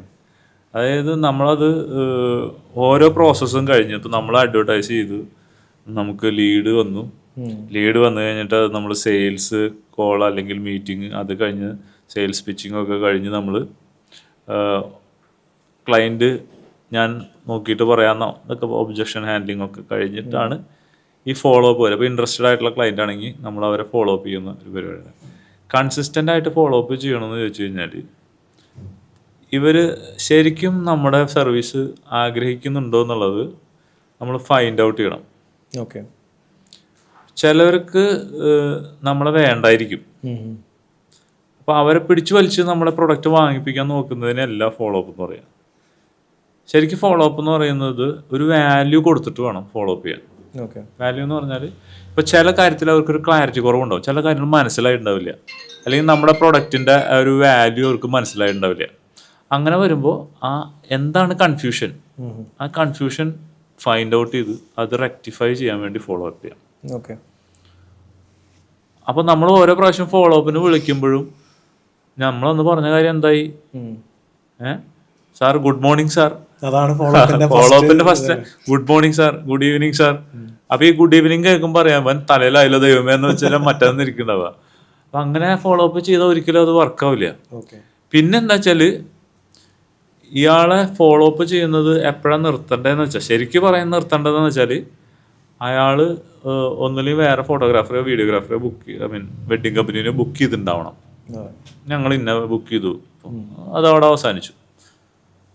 അല്ലെങ്കിൽ നമ്മളെ വേണ്ടാന്ന് അവർ വായ കൊണ്ട് പറയുന്നത് വരെ നമുക്ക് എന്തെങ്കിലും ക്ലാരിറ്റി കുറവുണ്ടെങ്കിൽ അത് പരിഹരിച്ച് ചിലപ്പോൾ എന്തെങ്കിലും ഒരു സംശയമായിരിക്കും നിൽക്കുന്നുണ്ടാവുക. ആ സംശയം നമ്മുടെ വിശ്വാസത്തിൽ എടുത്തിട്ടില്ല. കാരണം ആ സംശയം പരിഹരിക്കപ്പെടാത്തത് കൊണ്ട് നമ്മൾ വിശ്വാസത്തിൽ എടുത്തിട്ടില്ലാത്തത് കൊണ്ട് അവർ എസ് പറയാണ്ട് നിൽക്കുന്നുണ്ടാവും. അപ്പോൾ അതൊക്കെ ക്ലാരിഫൈ ചെയ്ത് പോലാണ് ഫോളോ അപ്പ് എന്ന് പറയുന്നത്. ഫോളോ അപ്പിൽ കൺസിസ്റ്റൻസി വേണം. എത്ര പ്രാവശ്യം ഫോളോ അപ്പ് ചെയ്യണമെന്ന് വെച്ചാൽ അങ്ങനെയൊന്നും എമൗണ്ട് ഒന്നുമില്ല, ഫ്രീക്വൻ്റ് ആയിട്ട് അവർ ഫോളോ അപ്പ് ചെയ്തുകൊണ്ടിരിക്കുക. എനിക്ക് ജോമോൻ്റെ കഴിഞ്ഞ ഒരു ക്ലാസ്സിൽ പറഞ്ഞത് എനിക്ക് ഭയങ്കര രസമായിട്ട് തോന്നിയിട്ടൊരു കാര്യം, നിങ്ങൾ ഫോളോ അപ്പ് ചെയ്യുക, മാക്സിമം ഫോളോ അപ്പ് ചെയ്യുക. കാരണം നിങ്ങളുടെ സമയം കളഞ്ഞിട്ടാണല്ലോ പുള്ളി നമുക്കൊരു എൻക്വയറി വരുന്നത് എങ്ങനെയാ, നമ്മളെ മെനക്കെടുത്തി, അതാണ് വാക്ക്. അതായത് ഞാനൊരു ആഡോ ഒരു സാധനം എടുത്ത് നിങ്ങളുടെ ഇങ്ങനെയാണല്ലോ ലീഡ് വരിക, എങ്ങനെയാ നിങ്ങളുടെ പാക്കേജസ് അയച്ചു തരാം. അപ്പം നമ്മൾ അവിടെ തൊട്ട് നമ്മുടെ പരിപാടി തുടങ്ങാം. നമ്മൾ കൊട്ടേഷൻ പ്രിപ്പയർ ചെയ്യണം, ഇവരുടെ അടുത്ത് സെയിൽസ് മീറ്റിങ്ങിൽ ഇരിക്കണം, കോൾ അറ്റൻഡ് ചെയ്യണം, അവരുടെ കൺഫ്യൂഷൻസ് ക്ലിയർ ചെയ്യണം. ഇങ്ങനെ കുറേ സമയം നമ്മളെ നമ്മളിൽ മെനക്കെടുത്തുന്നുണ്ട് ഇതിന് വേണ്ടിയിട്ട്. അത് കഴിഞ്ഞിട്ട് ഗോസ്റ്റ് ആവുക, അത് ഗോസ്റ്റ് ചെയ്യുക. ഗോസ്റ്റ് ചെയ്ത് സമ്മതിക്കാൻ പറ്റില്ല. കാരണം എൻ്റെ സമയം മെനക്കെടുത്തിയത് കൊണ്ട് നിങ്ങൾ ഇതിന് ഒരു തീരുമാനം പറഞ്ഞിട്ട് പൊക്കോ. യെസ് ആണെങ്കിൽ എസ് ആണെങ്കിൽ നോ ആണ് തീരുമാനം പറഞ്ഞിട്ടോ. അല്ലാതെ ഗോസ്റ്റ് ചെയ്യുന്ന പരിപാടി അത്ര സുഖകരമല്ലല്ലോ. അപ്പൊ നമ്മൾ മാക്സിമം ഫോളോ അപ്പ് ചെയ്യുക. പിന്നെ ഗോസ്റ്റ് ചെയ്യുന്നവരെ കുറെ ഗോസ്റ്റിങ് കഴിയുമ്പോൾ നമ്മൾ വിട്ടേക്കുക. അതാണ് നമ്മൾ ചെയ്യാൻ പറ്റും. പിന്നെ പ്രഷറൈസ് ചെയ്യാൻ കാര്യമില്ല. പിന്നെ അവര് ഗോസ്റ്റ് ചെയ്യാന്ന് മനസ്സിലായാൽ പിന്നെ നമ്മൾ അതിന്റെ പുറകെ നടക്കേണ്ട ആവശ്യമില്ല. അതല്ല, അവര് ചിലപ്പം ഒബ്ജക്ഷൻസ് പറയും. ഞാനൊന്ന് വീട്ടിൽ ചോദിച്ചിട്ട് പറയാം, ഫിയാൻസയുടെ അടുത്ത് ചോദിക്കട്ടെ, ഞങ്ങളൊന്ന് ആലോചിക്കട്ടെ, അങ്ങനെ കുറേ ഒബ്ജക്ഷൻസ് വരും. അപ്പോൾ ആ ഒബ്ജക്ഷൻ ഹാൻഡ്ലിംഗ് എന്ന് പറയുന്നത് വേറെ സെഗ്മെന്റ് ആണ്. അതും മാസ്റ്റർ ചെയ്യേണ്ട ഒരു പരിപാടിയാണ്. സെയിൽസിൽ കുറേ കാര്യങ്ങൾ പഠിക്കാനുണ്ട്. മാർക്കറ്റിംഗ് ഇപ്പോഴും കുറേ പേര് റോങ് തോട്ടിലാണോ എന്ന് എനിക്ക് ഇപ്പോഴും തോന്നിയില്ല. കാരണം സെയിൽസ് ആൻഡ് മാർക്കറ്റിംഗ് ഈ പറഞ്ഞ പോലെ രണ്ട് കാര്യങ്ങളാണെന്ന് മിക്കവർക്കും അറിയില്ല. അത് ഒന്നാന്ന് വിചാരിച്ചിരിക്കുന്നത്. സെയിൽസും മാർക്കറ്റിംഗും ഒന്നാന്ന് വിചാരിക്കുന്നത്. അപ്പോൾ സെയിൽസ് ആൻഡ് മാർക്കറ്റിംഗ് ഇത് ഭയങ്കര ഡെപ്ത് ആയിട്ടുള്ളൊരു സബ്ജക്റ്റ് ആട്ടോ. കാരണം ഇത് ശരിക്കും പറഞ്ഞാൽ നമ്മൾ പഠിച്ചെടുക്കേണ്ട ഒരു സ്കില്ല് തന്നെയാണ്. പക്ഷെ അത് അറിയില്ല എന്നുണ്ടെങ്കിൽ നമ്മൾ അതിന് ക്ലാസ് അറ്റൻഡ് ചെയ്ത് പഠിക്കുക തന്നെയാണ്. അത് മസ്റ്റായിട്ട്. ഇപ്പോൾ നമുക്ക് ഒരുപാട് പ്ലാറ്റ്ഫോംസുകളുണ്ട് അത് പഠിക്കാനായിട്ടുള്ള. പക്ഷെ അത് ഡെഡിക്കേറ്റഡ് ആയിട്ട് കൺസിസ്റ്റൻ്റ് ആയിട്ട് ഇരുന്ന് പഠിക്കുന്നില്ല എന്നുള്ളതാണ്. പക്ഷേ നിങ്ങളൊരു ബിസിനസ് ഓണർ ആണെങ്കിൽ ഞാൻ മനസ്സിലാക്കിയിടത്തോളം ഒരു ടൈം വരെ നിങ്ങൾക്ക് ആ സെയിൽസ് സ്കില്ല് നിങ്ങൾ ഉണ്ടാക്കിയെടുക്കണം, പഠിക്കണം. ഇല്ലെങ്കിൽ അതിന് പറ്റിയ ഒരാളെ ഹയർ ചെയ്യണം, അല്ലേ? സ്കില്ല് മസ്റ്റായിട്ട് അറിഞ്ഞിരിക്കേണ്ട കാര്യമാണ്. അല്ലെങ്കിൽ അത് അറിയാവുന്ന വേറൊരു കാര്യം കൂടി നമ്മുടെ ഈ ഇൻഡസ്ട്രിയിൽ, വെഡിങ് ഫോട്ടോഗ്രാഫി ഇൻഡസ്ട്രിയിൽ എനിക്ക് തോന്നുന്നത് സെയിൽസിൽ ആൾക്കാരെ കിട്ടാൻ പാടാണ്. കാരണം ഈ ഇൻഡസ്ട്രിയിൽ സെയിൽസ് ഉണ്ടോയെന്ന് വരെ ആൾക്കാർക്ക് സംശയമാണ്. അതെ, സത്യം. മനസ്സിലായോ? ഈവൻ ഞാൻ മനസ്സിലാക്കിയ ഒരു കാര്യം, ഡിജിറ്റൽ മാർക്കറ്റിങ്ങിന് ഞാൻ ആൾക്കാരെ റിക്രൂട്ട് ചെയ്തിരുന്നു ഒരു ടൈം, ഒരുപാട് മുന്നേ. ഈവൻ സെയിൽസിലാണെങ്കിലും ആദ്യമൊക്കെ ഇതിപ്പോൾ YS സൊല്യൂഷൻ എന്ന് എഴുതി കഴിഞ്ഞ് കഴിഞ്ഞാൽ, ഇപ്പോൾ യുവർ സ്റ്റോറി സൊല്യൂഷൻ എന്ന് എഴുതി കഴിഞ്ഞ് കഴിഞ്ഞാൽ ചിലപ്പോൾ എനിക്ക് കാൻഡിഡേറ്റ്സിനെ കിട്ടും. ഇതൊരു സോഫ്റ്റ്വെയർ കമ്പനി. പക്ഷേ വെഡ്ഡിങ് കമ്പനിയിൽ എന്തിനാണ് ഡിജിറ്റൽ മാർക്കറ്റിംഗ്? വെഡ്ഡിങ് കമ്പനിയിൽ എന്തിനാണ് സെയിൽസ്? വെഡ്ഡിങ് കമ്പനിയിൽ എന്തിനാണ് മാർക്കറ്റിംഗ് മാനേജേഴ്സ്? ഇതിൻ്റെയൊക്കെ ആവശ്യമുണ്ടോ എന്ന് പലർക്കും ഇപ്പോഴും അറിയില്ല. അതുകൊണ്ട് ഒരു കാൻഡിഡേറ്റ് അപ്ലൈ ചെയ്യുമ്പോൾ വെഡ്ഡിങ് കമ്പനിയിൽ അവർക്കിത് തരാനുള്ളൊരു വരുമാനമുണ്ടോ, അല്ലെങ്കിൽ ഇത് എനിക്ക് പറ്റിയൊരു ഫേമാണോ, ഇൻഡസ്ട്രി ആണോ എന്ന് പറഞ്ഞ് ഡൗട്ട് ചെയ്തിട്ടാണ് പലരും വന്നത്. അപ്പോൾ സെയിൽസിലേക്ക്, അല്ലെങ്കിൽ ഈ BDE എന്ന് പറഞ്ഞ ബിസിനസ് ഡെവലപ്മെൻറ്റ് എക്സിക്യൂട്ടീവ്സ് ഒക്കെ അപ്ലൈ ചെയ്യുന്നത് തന്നെ ഡൗട്ട് അടിച്ചിട്ടാണ് അപ്ലൈ ചെയ്യുന്നത്. വേണമെന്നുണ്ടെങ്കിൽ കുറച്ചാൾ എന്നിട്ട് പോവാം. കാരണം വെഡ്ഡിങ് ഇൻഡസ്ട്രിയുടെ ഒരു ഗ്രോത്തും അതിൻ്റെ ഒരു ബൂമിങ് സംഭവം മിക്കവർക്കും അറിയില്ല എന്താണെന്നുള്ളത്. എനിക്ക് തോന്നുന്നു, ഞാൻ മനസ്സിലാക്കിയെടുത്തോളം വെഡ്ഡിങ് ഇൻഡസ്ട്രി ഇന്ത്യയിലെ സെക്കൻഡ് ലാർജസ്റ്റ് ഒരു സംഭവമാണ്. ഇൻവെസ്റ്റ് ചെയ്യുന്ന ഒരു ഏരിയയാണ്. അതിനകത്തൊരു പോസിബിലിറ്റി നിങ്ങൾക്ക് കാണാൻ പറ്റാത്തത് നിങ്ങളുടെ മിസ്റ്റേക്ക് ആണെന്നാണ്. കാരണം ഞാനും കോർപ്പറേറ്റ് കമ്പനീസിൽ കുറേ വർഷങ്ങൾ ഒരു ചെറിയ എമൗണ്ട് ഓഫ് ഇയേഴ്സ് ഒന്നുമല്ല, ഓൾമോസ്റ്റ് 15-16 ഇയേഴ്സ് വർക്ക് ചെയ്ത ഒരാളാണ്. അവിടെ മാത്രമല്ല, വേറെ പല ഇൻഡസ്ട്രിയിലും ഇതേപോലെ ഓപ്പർച്യൂണിറ്റീസ് ഉണ്ട്. ഇൻഡസ്ട്രിയുടെ പ്രത്യേകത ഭയങ്കര കളർഫുൾ അല്ലേ? നമ്മളൊരു സോഫ്റ്റ്വെയർ കമ്പനിയിൽ വർക്ക് ചെയ്യുന്ന ഒരു ബോർഡം ഒരു 4 ഇതിൻ്റെ ഉള്ളിൽ ഇരുന്നിട്ടുള്ള ഒരു പരിപാടി അല്ലല്ലോ ഇത്. ഒരു എന്താ പറയുക, നമ്മൾ സംസാരിക്കുമ്പോൾ പോലും മറ്റൊരാളുടെ ഡ്രീം നമ്മളുടെ ഡ്രീമായിട്ട് കണ്ട്, പിന്നെ അത് ഭയങ്കര എക്സൈറ്റിംഗ് ആണ്. ശരിക്കും സെയിൽസ് ഭയങ്കര ഈസിയാണ്. അതുകൊണ്ട് തന്നെ അവരുടെ ഒരു എക്സൈറ്റ്മെൻറ്റും നമ്മുടെ ക്ലയൻറ്റിൻ്റെ എക്സൈറ്റ്മെൻറ്റും അവരുടെ ഒരു ഡ്രീമും നമുക്ക് വിഷ്വലൈസ് ചെയ്യാൻ പറ്റിയാൽ തന്നെ നമുക്ക് ഈസി ആയിട്ട് ക്ലയൻറ്റിനെ ക്ലോസ് ചെയ്യാൻ പറ്റും. പക്ഷേ ഇവിടെ എനിക്ക് തോന്നുന്നു മിക്കവരും എനിക്കറിയില്ല ഇതിനകത്ത് എത്രമായൊരു സെയിൽസ് പേഴ്സൻ്റെ ഇമ്പോർട്ടൻസ് നിങ്ങളുടെ വെഡ്ഡിങ് കമ്പനിയിൽ ഉണ്ടോ ഇല്ല എന്നുള്ള ആരെങ്കിലും ഉണ്ടെങ്കിൽ അതും ഒന്ന് കമൻറ്റ് ചെയ്ത് വെച്ചാൽ കൊള്ളാം. കാരണം അതിന് ഡീറ്റെയിൽ ആയിട്ട് ഞാൻ വേണമെങ്കിൽ കുറച്ച് കാര്യങ്ങൾ വേണമെങ്കിൽ പറഞ്ഞും കൂടി തരാവുന്നതാണ്. കാരണം സെയിൽസ് ആൻഡ് മാർക്കറ്റിംഗ് ഭയങ്കര ഇമ്പോർട്ടൻ്റ് ആണ്. സെയിൽസ് ഇല്ലെങ്കിൽ മാർക്കറ്റിംഗ് ഇല്ല, മാർക്കറ്റിംഗ് ഇല്ലെങ്കിൽ സെയിൽസും ഇല്ല. മാർക്കറ്റിംഗ് ചെയ്തിട്ട് സെയിൽസ് ഇല്ലെങ്കിൽ കാര്യമില്ല. ലീഡ് വന്നു പക്ഷെ സെല്ല് ചെയ്യാൻ അറിയില്ലെങ്കിൽ കാര്യമില്ല. കുറച്ച് ലീഡ് മാത്രമായിട്ട് അത് അവസാനിക്കും, അത്രേ ഉള്ളൂ. ഓക്കെ, ഇനി വേറെ ഏതെങ്കിലും ക്വസ്റ്റ്യൻസ് ഇനി എന്തെങ്കിലും വന്നിട്ടുണ്ടോ? ഒന്നുമില്ലല്ലോ. ഓക്കെ, ഇനി വേറെ കാര്യം, അടുത്ത ക്ലാസ് എപ്പോഴാണെന്ന് നമ്മൾ ചോദിച്ചാൽ കൊള്ളാം. അടുത്ത വർഷം വർഷത്തിൽ ഒരിക്കലാണ് വെഡ്ഡിങ് ബിസിനസ് കോൺഫറൻസ് എന്നുള്ള ഒരു ലേബലിലാണ് ക്ലാസ്സുകൾ നടക്കുന്നുള്ളൂ. അല്ലാതെ ഇപ്പം വെഡ്ഡിങ് കമ്പനീസിന് ട്രെയിനിങ് സെഷൻസ് വേണമെങ്കിൽ നമ്മൾ ചെയ്യുന്നുണ്ട് സ്റ്റാഫുകൾക്ക്.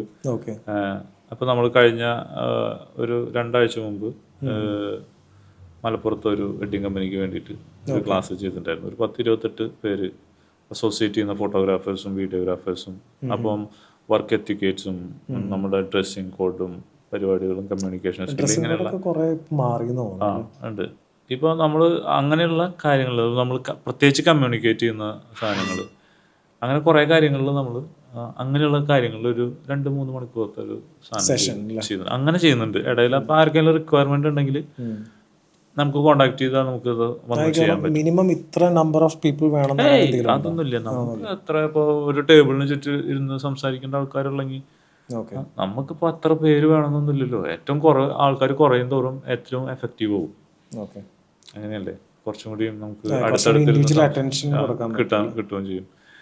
അതല്ലാതെ ഇപ്പം നമ്മളായിട്ട് ഞങ്ങൾ തന്നെ ചെയ്യുന്ന ക്ലാസ് എന്ന് പറയുന്നത് വർഷത്തിലൊരിക്കലാണ്. കഴിഞ്ഞ വർഷം കഴിഞ്ഞ് ഇനി ഈ 2026 സെപ്റ്റംബർ ഒക്ടോബർ ആ സമയത്താണ് സാധാരണ നമ്മൾ ചെയ്യാറ്. ഒരു കന്നിമാസം ടൈമിലാണ്, ഓഫ് സീസൺ വരുന്ന സമയങ്ങളിൽ. പിന്നെ അത് ആവശ്യമുള്ളവർക്ക് അപ്പോഴേക്കും പ്രിപ്പയർ ചെയ്ത് അടുത്തേക്ക് വരാം എന്നുള്ളതാണ്. ഓക്കെ.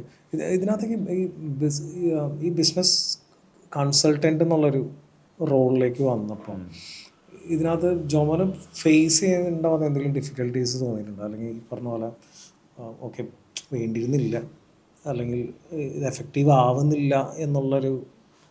അല്ല, ഇത് എഫക്റ്റീവ് ആവുക എന്ന് പറയുന്നത് ഇപ്പം എല്ലാവരും ചെയ്യുന്നത് അവരൊരു വഴി വെട്ടി തെളിച്ച് അങ്ങനെ പോവുക എന്നുള്ളതാണ്. അത് തെറ്റാണോ ശരിയാണോ എന്നൊന്നും നമുക്ക് സയൻറ്റിഫിക് ആയിട്ട് അറിയാത്തത് കൊണ്ട് നമുക്ക് അറിയാൻ പറ്റില്ല. ഇപ്പം നമുക്കിപ്പോൾ ശരിയെന്ന് തോന്നുന്ന സാധനങ്ങൾ അങ്ങനെ ചെയ്ത് അങ്ങനെ കുറേ തെറ്റുകൾ ചെയ്തിട്ടുള്ള ആളാണ് ഞാൻ. ലാസ്റ്റ് ഇപ്പം 12 വർഷത്തിനുള്ള ഒരു 6-7 വർഷം നമ്മൾ ഇത് എക്സ്പെരിമെൻറ്റുകൾ ചെയ്ത് അവർ വർക്ക് തരുമായിരിക്കും, ഇവർ തരുമായിരിക്കും. ഈ മാർക്കറ്റിംഗ് ചെയ്ത വർക്ക് കിട്ടുന്നുള്ള ഒരു പരിപാടി നമ്മൾ ചിന്തിച്ചിട്ട് പോലുമില്ല. നമുക്ക് ആരെങ്കിലും റെഫർ ചെയ്യുമ്പോഴാണ് വർക്ക് കിട്ടുകയെന്ന് വിചാരിക്കുക. അപ്പോൾ പിന്നെ സോഷ്യൽ മീഡിയ അത്ര റെലവൻറ്റും അല്ല, അന്ന് അത്ര പോപ്പുലർ അല്ല, ഇപ്പോഴുള്ള അത്ര ബൂമിങ് ഒന്നും ഇല്ലല്ലോ. ഫേസ്ബുക്ക് ഒക്കെ ഇൻസ്റ്റാഗ്രാം ഒക്കെ വന്നുകൊണ്ടിരിക്കുന്നത്. അപ്പോൾ നമ്മൾ ചെയ്തുകൊണ്ടിരിക്കുന്ന മിസ്റ്റേക്ക് എല്ലാവരും ചെയ്യേണ്ട ആവശ്യമില്ല. അപ്പം അത് പറഞ്ഞാൽ ഇപ്പോഴും മനസ്സിലാവണില്ല. നമ്മളൊരു ക്യാമറയുടെ സ്ട്രാപ്പ് മേടിക്കാനായിട്ട് 3500 രൂപ 4000 രൂപ 5000 രൂപയൊക്കെ ചിലവാക്കാൻ നമുക്ക് ഓക്കെയാണ് ഫോട്ടോഗ്രാഫേഴ്സ്. പക്ഷെ ഇങ്ങനൊരു ക്ലാസ് ഉണ്ട്, അതിൻ്റെ ഒരു ഫീസ് 2000 രൂപയാണ് അല്ലെങ്കിൽ 3000 രൂപ എന്ന് പറഞ്ഞു കഴിഞ്ഞാൽ നമ്മൾ ഇൻവെസ്റ്റ്മെൻ്റ് ആയിട്ട് കാണാൻ നമുക്ക് പറ്റില്ല. അപ്പോൾ അത്ര ഇപ്പം എന്തോ അതിന് മാത്രം, ഇനിയിപ്പോൾ ഇത് കൊള്ളൂല്ലെങ്കിലോ, കാശ് പോയില്ലേ എന്നൊക്കെ വിചാരിക്കും. അതേസമയത്ത് തല്ലിപ്പൊളി ഒരു സാധനം മേടിച്ച് ഒരു ലെൻസ് ക്യാപ്പ് മേടിക്കാനും ഒരു ഫിൽറ്റർ മേടിക്കാനൊക്കെ നമ്മൾ പറയണ കാശ് ചിലവ്. നമ്മുടെ ഡെവലപ്മെന്റ് പ്രോഗ്രസിന് വേണ്ടിയിട്ട് ഇൻവെസ്റ്റ് ചെയ്യാൻ ആരും ഇത് ക്ലാസ് മാത്രമല്ല, ഞാൻ പറയുന്നത് ഒരു ബുക്ക് വാങ്ങിച്ച് വായിക്കാൻ ഒരു 300-400-500 രൂപ കൊടുത്തിട്ട് ഒരു പുസ്തകം വാങ്ങിച്ച് വായിക്കാനായിട്ട് അതിന് കുറച്ചുകൂടി എഫേർട്ട് വേണം. പുസ്തകം വായിക്കൽ കുറച്ചുകൂടി പണിയാണ്. ആ ക്ഷമയില്ലാത്തവർക്കാണ് നമ്മൾ ക്ലാസ് ആയിട്ട് കൊടുക്കുക രസകരമായ രീതിയിൽ. ഇപ്പോൾ രാവിലെ തൊട്ട് വൈകുന്നേരം വരെ ഫസ്റ്റ് ക്ലാസ് എനിക്ക് വേണമെങ്കിൽ രാവിലെ 9:30 തുടങ്ങിയിട്ട് വൈകുന്നേരം 4:30 വരെ ഞാൻ ഒറ്റയ്ക്ക് നിന്ന് ഒരു ബോറിങ്ങും ആരും പറഞ്ഞിട്ടുമില്ല. അപ്പോൾ അത് നമ്മൾ രസകരമായ രീതിയിൽ ഈ ഒരു കാര്യത്തിന് അവതരിപ്പിക്കുകയാണ്. അപ്പോൾ അതിൽ നിന്ന് 1-2 കാര്യങ്ങൾ പോലും നമ്മളൊന്ന് ഇംപ്ലിമെൻ്റ് ചെയ്ത് കഴിഞ്ഞാൽ നമ്മുടെ ലൈഫ് ട്രാൻസ്ഫോം ആവും, നമ്മുടെ ഫോട്ടോഗ്രാഫി ബിസിനസ് ട്രാൻസ്ഫോം ആവും. എൻ്റെ ഉദ്ദേശം ഇത്രയേ ഉള്ളൂ, ഇങ്ങനെയൊക്കെ കാര്യങ്ങൾ ചെയ്യാൻ പറ്റും. നമ്മളിപ്പോൾ ചെയ്തുകൊണ്ടിരിക്കണം മാത്രമല്ല, ഇങ്ങനെയും ചെയ്യാം എന്നുള്ളത് മനസ്സിലാക്കുക. പിന്നെ അവിടെ നിന്ന് സ്റ്റാർട്ട് ചെയ്യണം ലേണിംഗ് പ്രോസസ്സ്. ഓക്കെ. ജോമോൻ്റെ ഒരു കാഴ്ചപ്പാടിലും എന്താണ് ഒരു സക്സസ്ഫുൾ വെഡിങ്, അല്ലെങ്കിൽ എപ്പോഴാണ് ഒരു സക്സസ്ഫുൾ വെഡിങ് ഫോട്ടോഗ്രാഫി ബിസിനസ് അല്ലെങ്കിൽ വെഡിങ് ഫോട്ടോഗ്രാഫി ഈ ഒരു വെഡിങ് കമ്പനി സക്സസ്ഫുൾ ആണെന്ന് തോന്നുന്നത് അല്ലെങ്കിൽ പറയപ്പെടുന്നത് എന്തുകൊണ്ടാണെന്നുള്ളതുണ്ടോ? അല്ലെങ്കിൽ ഓക്കെ ഈ ഒരു വെഡിങ് കമ്പനി സക്സസ് എങ്ങനെയാണ് അതിനെ വിലയിരുത്തുന്നത്? ഈ വെഡിങ് കമ്പനി സക്സസ്ഫുൾ ആണ് എന്ന് വിലയിരുത്തുന്നത് ഞാൻ എപ്പോഴും പറയുന്ന ഒരു കാര്യം, കാരണം മിക്കവരും ചിന്തിക്കുന്ന ഒരു കാര്യങ്ങളാണ് ഞാൻ ആലോചിക്കുന്നത്. നമ്പർ ഓഫ് വെഡിങ്സ് ഒന്ന് ഇപ്പോൾ ഈ നോർത്ത് ഇന്ത്യൻ വെഡിങ്സ് ധാരാളമായി പേജിൽ കാണുമ്പോൾ അതൊരു സക്സസ്ഫുൾ കമ്പനിയാണ് എന്ന് തോന്നുന്നുണ്ട്. പക്ഷേ ഈ പുറമേ നിന്ന് കാണുമ്പോൾ ഉള്ള സംഭവങ്ങളാണല്ലോ ഇതെല്ലാം. ഈ നോർത്ത് ഇന്ത്യൻ വെഡ്ഡിങ്സ് അല്ലെങ്കിൽ ഒരു ഹൈഫൈ വെഡ്ഡിങ്സ് കാണുമ്പോൾ ഓക്കെ ഇതൊരു സക്സസ്ഫുൾ വെഡ്ഡിങ് കമ്പനിയാണ്, അങ്ങനെയാണോ? ശരിക്കും സക്സസ്ഫുൾ ഒരു ബിസിനസ് സക്സസ്ഫുൾ ആണോ എന്ന് നമ്മൾ നോക്കുന്നത് ബാലൻസ് ഷീറ്റ് വെച്ചിട്ടാണല്ലേ. എത്ര രൂപ ബാക്കിയുണ്ട്, നീക്ക് ബാക്കിയുണ്ടെന്ന് വെച്ചിട്ടാണ് ബിസിനസ് കാണുന്നത്. ഒരാൾ സക്സസ്ഫുൾ ആവുന്നത് വേറെ കാര്യം. ബിസിനസ് സക്സസ്ഫുൾ ആവുന്നത് എപ്പോഴും ബാലൻസ് ഷീറ്റിലാണെന്നാണ് എൻ്റെ ഒരു അറിവ്. എൻഡ് ഓഫ് ദി ഇയർ എന്ത് ബാക്കിയുണ്ട്. ഇപ്പൊ നമ്പർ ഓഫ് വെഡിങ്സ് കൂടുതൽ ചെയ്യുന്ന ആൾക്കാർ എല്ലാ ദിവസവും വർക്കിന് പോകുന്നു, സ്റ്റോറി ഇടുന്നു. അപ്പൊ നമ്മൾ പുറമേ നിന്ന് കാണുന്ന ആൾക്കാർ വിചാരിക്കുന്നത് ഇഷ്ടം പോലെ വർക്കാണ്, ഇഷ്ടം പോലെ കാശുണ്ടാവും. പക്ഷെ എനിക്കറിയാം ഇതെന്താ സംഭവം എന്നുള്ളത്. ഒന്നില്ലെങ്കിൽ എക്സ്ട്രീംലി സ്കിൽഡ് ആയിരിക്കണം അയാൾ, അല്ലെങ്കിൽ എക്സ്ട്രീംലി ചീപ്പായിരിക്കണം. നിങ്ങൾക്ക് എല്ലാ ദിവസവും വർക്ക് ഉണ്ടെങ്കിൽ അതിൻ്റെ അർത്ഥം നിങ്ങൾ ഭയങ്കര ചീപ്പാണ്, നിങ്ങളെ ആർക്കും അഫോർഡ് ചെയ്യാം എന്നുള്ളതാണ്. മനസ്സിലായില്ലേ? അപ്പോൾ അതിൻ്റെ അർത്ഥം നിങ്ങൾക്ക് വരുമാനം കുറവാണ്. ചീപ്പാകുമ്പോൾ സ്വാഭാവികമായിട്ടും മാർജിൻ കുറവായിരിക്കും. മാർജിൻ കുറവാകുമ്പോൾ വരുമാനം കുറവായിരിക്കും. ബാലൻസ് ഷീറ്റിനെ അത് ബാധിക്കും. നിങ്ങൾ ഒത്തിരി വെഡിങ് ചെയ്യണം എന്ന് നിർബന്ധമില്ല. ചെയ്യണ സാധനത്തിൽ നിന്ന് ബാലൻസ് ഷീറ്റിൽ വരുമ്പോൾ കാണാനായിട്ട് എന്തെങ്കിലും ഉണ്ടാവുക എന്നുള്ളതാണ്. അപ്പോൾ നമ്മൾ എത്ര വെഡിങ് ഒരു വർഷം ചെയ്യുന്നു എന്നുള്ളതിനെ, ഇപ്പം ഞാൻ ഈ യൂറോപ്പിലുള്ള ഫോട്ടോഗ്രാഫേഴ്സ് ഒരു വർഷത്തിൽ 50 വെഡിങ് എന്നൊക്കെ പറയുന്നത് അവർ അതിശയമായിട്ടാണ് പറയുന്നത്. 50 വെഡിങ് ചെയ്തു. 50 വെഡിങ് എന്ന് പറഞ്ഞാൽ അത്രയും വലിയ വെഡിങ് കമ്പനി, വെഡിങ് ഫോട്ടോഗ്രാഫർ ആയിരിക്കും അയാൾ. നമ്മുടെ ഇവിടെ 50 വെഡിങ് ഒക്കെ നിസ്സാരം കേസാണ്. കാരണം അത്ര ചീപ്പായിട്ടാണ് ചെയ്യ പോണേ. ഒരു വർഷത്തിൽ 200-300 വെഡിങ് ഒക്കെയാണ്. 200 വെഡിങ് ഒക്കെയാണ് ഒരു വർഷത്തിൽ എന്ന് പറഞ്ഞാൽ. ചെയ്യണത് 200 വെഡിങ് എന്ന് പറഞ്ഞാൽ നിങ്ങൾ ആലോചിച്ച് നോക്കിയാൽ എന്തോരം പൈസയാണ്. ഒരു വർഷം 200 വെഡിങ് എന്നൊക്കെ പറഞ്ഞു കഴിഞ്ഞാൽ നിസ്സാര കാശല്ല. ഇൻകം ടാക്സുകാർ അവരെ വീട്ടിൽ കയറും. ഒന്നും കിട്ടില്ല, അല്ലെങ്കിൽ അവിടെ പൊക്കും. അപ്പോൾ ഞാൻ പറയുന്നത് നമ്പർ ഓഫ് വെഡിങ്സ് ഒരു ക്രൈറ്റീരിയ അല്ല സക്സസ്ഫുൾ ആവുക എന്ന് പറയുന്നതിൽ. നിങ്ങൾ ചെയ്യുന്ന വർക്ക് നല്ല ക്ലയൻറ്റിനെ സെർവ് ചെയ്യുക എന്ന് പറയുന്നതിലാണ് ഞാൻ നോക്കിയിട്ട് സക്സസ് എന്ന് പറയുന്നത്. അത് ഗ്രാജുവലി വരുന്ന ഒരു പരിപാടിയാണ്. അങ്ങനെ നോക്കുമ്പോൾ കുറച്ച് ക്ലയൻസിനെ സെർവ് ചെയ്താലും നമ്പർ ഓഫ് അല്ലെങ്കിൽ ക്ലയൻസ് കുറവാണെങ്കിൽ പോലും ആ പ്രൈസിങ്ങിൽ നിങ്ങളുടെ ക്വാളിറ്റി, മിക്കവരും എല്ലാവരും ചിന്തിക്കുന്ന കാര്യമാണ് കുറേ വർക്ക് എടുത്ത് കൂട്ടാന്നുള്ളതല്ല. ക്വാളിറ്റി ഓഫ് സർവീസ് കൂട്ടിയിട്ട് ക്വാളിറ്റി ഓഫ് എമൗണ്ട് കൂട്ടുകയാണെങ്കിൽ കുഴപ്പമില്ല. ഇപ്പം ഞാൻ ഉദാഹരണം പറഞ്ഞു, നമുക്കൊരു വർക്കിന്ന് 40% ആണ് മാർജിൻ വെച്ചിരിക്കുന്നത് വിചാരിക്കുക കമ്പനി.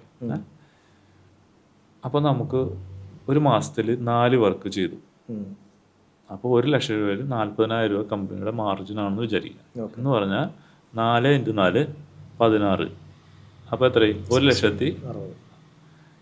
ഇതേ സെയിം സാധനം വേറൊരാൾ 10% വിചാരിക്കുക. അപ്പോൾ അയാൾ ഈ 1,60 ഉണ്ടാക്കണമെങ്കിൽ എത്ര വെഡിങ് ചെയ്യേണ്ടി വരും? അയാൾ എന്തോരം പണിയെടുക്കണം. അതിനുള്ള സ്റ്റാഫും ഉണ്ടാവില്ല. അയാൾ മരിക്കും. പണിയെടുത്ത് അയാളുടെ എട്ടപാട് തീരും. എല്ലാ ദിവസവും വർക്കിന് പോകുന്നു, സേവ് ദ ഡേറ്റ് എടുക്കാം, അത് എടുക്കാം, എല്ലാ ദിവസവും ഷൂട്ടും, എല്ലാ ദിവസവും സ്റ്റോറി ഉണ്ടാവും. പക്ഷെ അയാളല്ല ശരിക്കും പൈസ ഉണ്ടാക്കുന്ന ഇയാളാണെന്നുള്ളത് മനസ്സിലാവുന്നില്ല. ഇത്രയുള്ള അതിൻ്റെ പരിപാടി. അപ്പം നമ്മൾ നമ്മുടെ ക്ലയൻറ്റിനെ ചൂസ് ചെയ്യുന്ന സമയത്ത് നമ്മൾ ചൂസ് ചെയ്യണം ഇയാൾക്ക് പേ ചെയ്യാനുള്ള കപ്പാസിറ്റി ഉണ്ടോ എന്നുള്ളതാണ് ആദ്യം അറിയേണ്ടത്. നല്ല ക്ലയൻസ് എപ്പോഴും നല്ല റെഫറൻസ് വരുന്നുള്ളത് ഞാൻ ആ ക്ലാസ്സിൽ അതുണ്ട്. നമ്മൾ ചീപ്പ് ക്ലയൻസ് ചീപ്പ് റെഫറൻസാണ് തരിക. അവിടേക്ക് കിട്ടോ പുള്ളി ഈ ചെറിയ റേറ്റിലൊക്കെ അഡ്ജസ്റ്റ് ചെയ്ത് തരും. നല്ല ഡിസ്കൗണ്ട് ഒക്കെ തരും, ചെറിയ റേറ്റിൽ ചെയ്യാം. അപ്പം ഇവൻ്റെ വെഡിങ് ഈ 30,000 രൂപയ്ക്കാണ് ചെയ്തിട്ടുള്ളതെങ്കിൽ ഈ 30,000 എക്സ്പെക്ട് ചെയ്തിട്ടാണ് ഈ ക്ലയൻറ്റ് റെഫറൻസ് തന്നിട്ട് നമ്മളെ അടുത്ത് വിടുക. അപ്പോൾ സ്വാഭാവികമായിട്ടും നമ്മൾ ഇപ്പം 35,000 പറഞ്ഞു കഴിഞ്ഞാൽ അപ്പം പറയും 30,000 എനിക്ക് 25,000 ചെയ്തു തരുമെന്ന് ചോദിക്കുക. മനസ്സിലായില്ലേ? അങ്ങനെയാണ് ഇത് ചീപ്പായി ഇത് നശിച്ചു പോകുന്നത്. അത് ഫോട്ടോഗ്രാഫർ നശിക്കുകയാണ് അതോടുകൂടി. ഇൻഡസ്ട്രി ഒന്നും നശിക്കണില്ല. അതൊക്കെ നമുക്ക് ചില ആൾക്കാർ പറയും ഈ ഇൻഡസ്ട്രീനെ എല്ലാവരും കൂടി നശിപ്പിക്കും. ഒരു നശിപ്പിക്കലുമില്ല. നല്ല കാശിന് വർക്ക് എടുക്കുന്ന ഇഷ്ടം പോലെ വെഡിങ് കമ്പനീസും ഉണ്ട്, ഫോട്ടോഗ്രാഫേഴ്സും ഉണ്ട്. മനസ്സിലായില്ലേ? നിങ്ങൾ നശിക്കും, അത്രേ ഉള്ളൂ. കൂടുതൽ ഓപ്പർച്യൂണിറ്റീസ് അല്ലെങ്കിൽ കൂടുതൽ റെഫറൻസ് നമുക്ക് അതിൽ നിന്ന് കിട്ടുകയില്ല. ഇല്ല. പിന്നെ ചീപ്പ് ക്ലയൻസിനെ പറ്റിയിട്ട് തന്നെ ഞാൻ ഇഷ്ടംപോലെ റീല് ചെയ്തിട്ടുണ്ട്. ചീപ്പ് ക്ലയൻസ് എന്ന് പറഞ്ഞാൽ എപ്പോഴും നമ്മളെ വശക്കേടാകും. നമ്മൾ സമാധാനം തരില്ല, വീട്ടിൽ കിടന്ന് ഉറങ്ങാൻ പറ്റില്ല നമുക്ക്. കാരണം അത്ര കംപ്ലയിൻസും, ഇവരൊന്നിലും സാറ്റിസ്ഫൈഡ് ആവില്ലല്ലോ. പിന്നെ എങ്ങനെയെങ്കിലും ഒരു 10 രൂപ കുറയുമെന്ന് എന്തെങ്കിലും കംപ്ലൈൻറ്റ് പറഞ്ഞിട്ടാണെങ്കിലും ഒരു 10 രൂപ കുറയുമെന്ന് ആലോചിക്കും.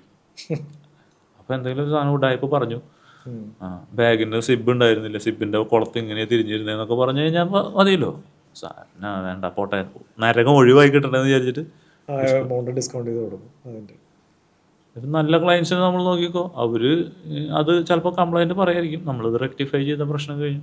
അവർ പേയ്മെൻറ്റിൻ്റെ കാര്യത്തിൽ അങ്ങനെ ആ പ്രശ്നം അല്ലേ, ഇതിൽ അഗേൻസ്റ്റ് ഇതിൽ വിരുദ്ധ അഭിപ്രായമുള്ള ആൾക്കാരുണ്ട് കേട്ടോ. നമ്മൾ കാശുള്ളവർക്കാണ് കാശ് തരാൻ മടി എന്നൊക്കെ പറയുന്ന ആൾക്കാർ.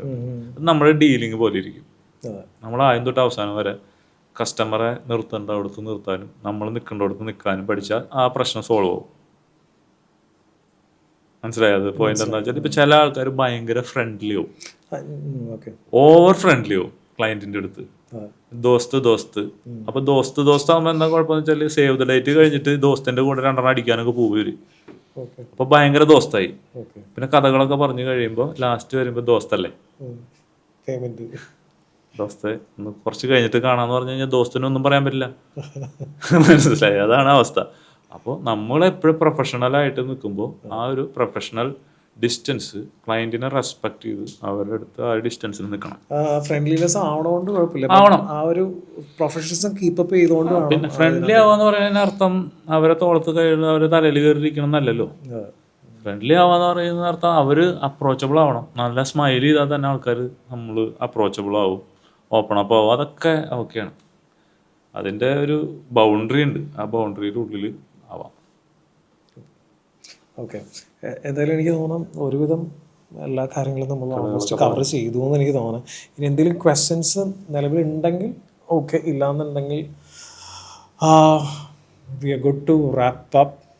ഓക്കെ, സോ ജോമോൻ, അപ്പം wish you very happy Christmas in advance. Thank you, same to you. എല്ലാം അടിപൊളിയായി നടക്കട്ടെ. അടുത്ത വർഷം ഇതിനേക്കാൾ കൂടുതൽ നല്ല ക്ലാസ്സുകളും കാര്യങ്ങളൊക്കെ എടുക്കാൻ പറ്റട്ടെ എന്ന് I wish you all the very best. Candy ക്യാമ്പിനാണെങ്കിലും അടിപൊളിയായിട്ട് വർക്കുകളൊക്കെ അടുത്ത വർഷം വരട്ടെ. And for all the viewers over there, very happy Christmas and a happy new year in advance. എന്തെങ്കിലും ക്വസ്റ്റ്യൻസ് ഉണ്ടെങ്കിൽ നമ്മുടെ ചാറ്റ് ബോക്സിലാണെങ്കിലും പിന്നീടാണെങ്കിലും ഇടണമെങ്കിൽ ഇടാം. We will try to answer those questions on the next session also. And ജോമോന് Christmas ആയിട്ടൊരു ചെറിയ ഒരു ഗിഫ്റ്റ് നമ്മൾ വെച്ചിട്ടുണ്ട്. സോ അത് ഒന്ന് നമ്മളിപ്പോൾ എടുക്കുന്നതാണ്. ഓക്കെ, ലൈവ് നമുക്ക് വേണമെങ്കിൽ ഇനി ക്ലോസ് ചെയ്യാം. And thank you so much. Thank you very much. Thank you so much. എല്ലാ ക്വസ്റ്റ്യൻസ് ആൻസർ ചെയ്തതെന്ന് തോന്നുന്നു. ഓക്കെ, ഇപ്പോൾ നിങ്ങൾക്ക് ഇപ്പോൾ ഈ ഒരു പോഡ്കാസ്റ്റിലേക്ക് വരാൻ പറ്റിയതിന് എനിക്ക് ഭയങ്കര സന്തോഷം. Thank you. വിളിച്ചതിൽ വളരെ സന്തോഷം. ഇതേപോലെ പുതിയൊരു വർഷം യുവർ സ്റ്റോറിക്കും ഒരു അടിപൊളി വർഷമാവട്ടെ. പുതിയ പുതിയ നല്ല സ്റ്റോറികൾ നിങ്ങൾക്ക് എന്താ പറയുക ഉണ്ടാക്കാൻ പറ്റട്ടെ, അല്ലെങ്കിൽ മറ്റുള്ളവരുടെ സ്റ്റോറി നല്ല രീതിയിൽ ഡോക്യുമെൻ്റ് ചെയ്യാൻ പറ്റട്ടെ. ഇഷ്ടംപോലെ കൈ നിറച്ച് വർക്ക് ഉണ്ടാവട്ടെ. കൈ നിറച്ച് വേണ്ട, ഉള്ള വർക്ക് ക്വാളിറ്റി വർക്ക്. കൈ നിറച്ച് വർക്ക് വരുമ്പോൾ അതിൽ നിന്ന് നല്ലതെടുക്കാം. നല്ലതെടുക്കാം. അതാണ്. Thank you so much. Thank you very much.